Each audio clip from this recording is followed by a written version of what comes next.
Girls upper primary school बटागुन जून मावर की 7वीं जमात के अजीज तलबा अस्सलाम वालेकुम वरहमतुल्लाहि वबरकातुहू। आज तारीख है 15 जुलाई 2020 और दिन है बुधवार। हमारा मजमून उर्दू और मौजू श्रीनगर से करगिल तक। प्यारे बच्चों, हमने कल जो पढ़ा था आज हम इसे आगे पढ़ने की कोशिश करेंगे। जो आज का सबक है हमारा वो पेज नंबर 70 पर हमारा सबक यहाँ से शुरू होता है। कल जो हमने पढ़ा था हम करगिल तक पहुंच गए थे। तो करगिल तक जाते जाते हमें कुछ बस्तियां मिली रास्ते में, जैसे द्रास था, मटायन था। तो द्रास हमने पढ़ा, ये दुनिया का दूसरा सर्द तरीन मुकाम है जहाँ पर दर्जा हरारत -45 डिग्रियों तक जाता है। जब सर्दियाँ होती हैं तो -45 डिग्री तक यहाँ का टेम्परेचर नीचे चला जाता है। तो आज हम अपना सबक यहाँ से शुरू करते हैं। लेह के बाद करगिल लद्दाख का सबसे ज़्यादा आबाद और बारौनक कस्बा है। यह कस्बा नंगे पहाड़ों और तंग पथरीली वादियों के दरमियान बहने वाले दरियाई सुरू के किनारे पर आबाद है। प्यारे बच्चों, जो ये कस्बा करगिल है ये एक दरिया के किनारे पर आबाद है। इस दरिया का बहाव देखने के लायक होता है, बहुत शोर होता है उसके पानी में, बहुत तेज बहाव होता है इस दरियाव का नाम है दरिया सुरू। ये लद्दाख का मशहूर तरीन दरियाव है, इसलिए इसे सुरू वैली भी कहा जाता है। क्योंकि जो करगिल ये वैली है, एक वादी है जो पहाड़ों से घिरी हुई है, इसको सुरू वैली का नाम भी कहा जाता है। करगिल की ऊंचाई सतह समंदर से तकरीबन 2750 मीटर है। यहाँ की नाकाबिल काश्त ज़मीन को काबिल काश्त बनाया गया है। यहाँ की जो ज़मीन थी वो काश्त करने के काबिल नहीं थी, लेकिन अब इसको काबिल काश्त बनाया गया है। करगिल की आबादी कई हजार के करीब है।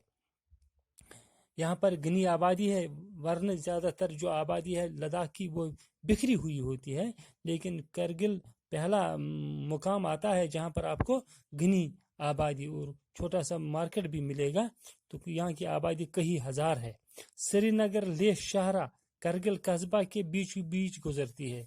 जो श्रीनगर से लेह तक रास्ता जाता है वो इसी कस्बे से होकर गुजरती है। श्रीनगर से लेह जाने वाली और लेह से श्रीनगर आने वाली अक्सर गाड़ियां रात को करगिल में ही ठहरती हैं। क्योंकि जो ये मुकाम दरमियान का है श्रीनगर और लेह का, इसलिए जो गाड़ियां श्रीनगर से लेह की तरफ जाती हैं या लेह से श्रीनगर की तरफ आती हैं अक्सर इसी मुकाम पर रात को ठहरती हैं, जिससे इस जगह की रौनक में इजाफा हो जाता है। इसलिए यहाँ पर गहमा गहमी इस वजह से रहती है।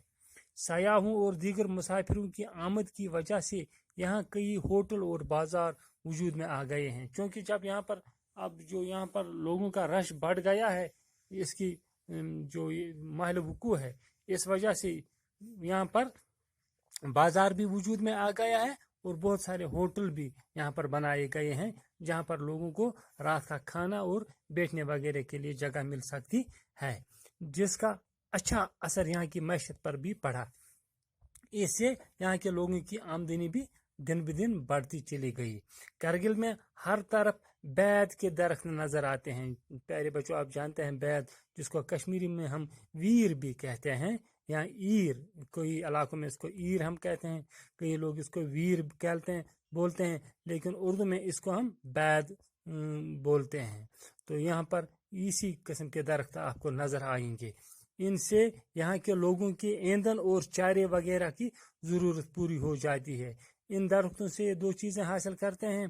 क्योंकि करगिल या लद्दाख का जो ज़्यादा इलाका है यहाँ पर दरख्त पाए ही नहीं ज़्यादा जाते हैं, इसलिए ये इन्हीं बेदों से अपने ईंधन यानी जलाने की लकड़ी भी हासिल करते हैं, और चारे माने जो उनके भेड़ बकरियाँ होती है उनके लिए खाने पीने की चीज़ें इनसे हासिल करते हैं। इस जगह छोटे सेब, खुबानी और दूसरे फलों के साथ साथ जवार और गेहूं की पैदावार भी होती है। यहाँ पर यह करगिल की बात है, यहाँ पर कुछ फल भी पाए जाते हैं जो छोटे फल होते हैं, और इसके अलावा जो अनाज यहाँ पर ज्वार और गेहूं की पैदावार भी होती है। यहाँ के फल छोटे छोटे मगर बहुत रसदार और मीठे होते हैं। इस छोटे से कतः ज़मीन का मतलब होता है जो छोटा टुकड़ा, ज़मीन का छोटा टुकड़ा है, यहाँ पर ये से ज़्यादा पैदावार हासिल करने की गर्ज से यहाँ उमूमन साल में 2 फसलें उगाई जाती हैं। क्योंकि ज़्यादा ये पहाड़ी इलाका है, यहाँ पर एक छोटा सा ज़मीन है जो कुछ इस काश्त के काबिल है, इसलिए इस छोटे से कतः ज़मीन से ज़्यादा फल हासिल करने के लिए यहाँ पर 2 बार फसल बोई जाती है, यहाँ पर 2 फसलें उगाई जाती हैं। गो ये इलाका मुल्क से अलग थलग होने और जगराफियाई वजूहात की बिना पर तालीमी और माशी लिहाज से पसमानदा है, मगर अब जदीद तालीम की तरफ खास तवज्जो दी जाने लगी है। क्योंकि ये पहाड़ी इलाका है और बॉर्डर इलाका है, बाकी मुल्क से दूर है, यहाँ पर आने जाने के रास्ते भी ज़्यादा अक्सर बंद ही रहते हैं, बर्फ़ के पहाड़ों के ऊपर से जाना पड़ता है, जब बर्फबारी होती है तो ये रास्ते बंद हो जाते हैं। इसलिए यह इलाका मुल्क के बाकी हिस्सों के मुकाबले में तालीमी तौर और माशी लिहाज से पीछे रह गया है। लेकिन अब आहिस्ता आहिस्ता ये लोग भी तालीम की तरफ, जो जदीद तालीम है आज, उसकी तरफ तवज्जो देने लगे हैं, और यहाँ पर भी अब लोगों का जो रोज़गार है, जो रहन सहन है, जो चाल चलन है, जो उनका यहाँ पर उठना बैठना है, उसमें कदरे फ़र्क आ गई है, या यह कहीं बहुत हद तक अब इनमें फ़र्क आ गई है। अब ज़्यादा से ज़्यादा बच्चे स्कूल जाते हैं। अब यहाँ बहुत से तालीमी इदारे मौजूद हैं जिनमें प्राइमरी व middle school, higher secondary school और डिग्री कॉलेज शामिल हैं। यानी हर तरह के स्कूल अब यहाँ पर, हत्ता कि डिग्री कॉलेज भी यहाँ पर खोले गए हैं। कई स्कूल खालिस लड़कियों के लिए हैं, खालिस मानी सिर्फ, यहाँ पर इन स्कूल में सिर्फ लड़कियाँ ही पढ़ सकती हैं, जिनको हम गर्ल्स स्कूल भी कहते हैं। अगरचे लद्दाख की शरह खानदगी बहुत कम है, मगर तालीम की तरफ रगबत की वजह से इस शरह में इजाफा हो रहा है। क्योंकि अभी तो यहाँ पर तालीम जो है नई शुरू हुई है, अभी यहाँ पर ज़्यादा लोग तालीम याफ्ता नहीं हैं, लेकिन आहिस्ता आहिस्ता यहाँ पर जो तालीम याफ्ता लोगों की शरह है उसमें इजाफा हो रहा है। आज मुल्क के दूसरे हिस्सों की तरह करगिल में भी मर्दों के साथ साथ औरतें की कसीर तादाद मुख्तलिफ सरकारी दफातर, हस्पतालों और तालीमी इदारों में काम कर रहे हैं। जिस तरह मुल्क के दूसरे इलाकों में मर्द और जन इकट्ठे मुख्तलिफ इदारों में काम करते हैं, यानी मर्द और जन दोनों तालीम हासिल करके एक ही सतह पर काम कर सकते हैं, इसी तरह करगिल में भी अब ये हो रहा है। सरकारी तालीमी इदारों के अलावा करगिल में बहुत से निजी स्कूल भी काम कर रहे हैं, माने प्राइवेट स्कूल भी यहाँ पर चलाए जा रहे हैं, जो यहाँ की तालीम में फ़रोग देने के में अहम किरदार अदा कर रहे हैं। जिला के सरकारी दफातर की नई इमारतें करगिल से तकरीबन 4 किलोमीटर दूर बड़ौ में तामीर की गई हैं।